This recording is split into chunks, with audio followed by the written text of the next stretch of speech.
Good morning to all and all. My name is Amrita. I am from 5th class. Today Telugu lecture.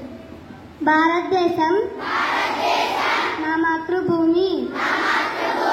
భారతీయులందరూ నా సహోదరులు. నేను నా దేశాన్ని ప్రేమిస్తున్నాను.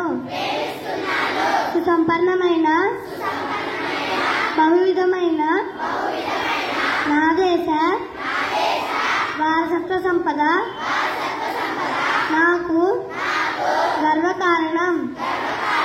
దీనికి అర్హత పొందడానికై సర్వదా నేను కృషి చేస్తున్నాను. నా తల్లిదండ్రుల్ని, ఉపాధ్యాయుల్ని, పెద్దలందరినీ గౌరవిస్తాను. ప్రతి వారితోనూ మర్యాదగా నడుచుకుంటాను. నా దేశం పట్ల, నా ప్రజల పట్ల సేవా నిరతితో ఉంటానని ప్రతిజ్ఞ చేస్తున్నాను.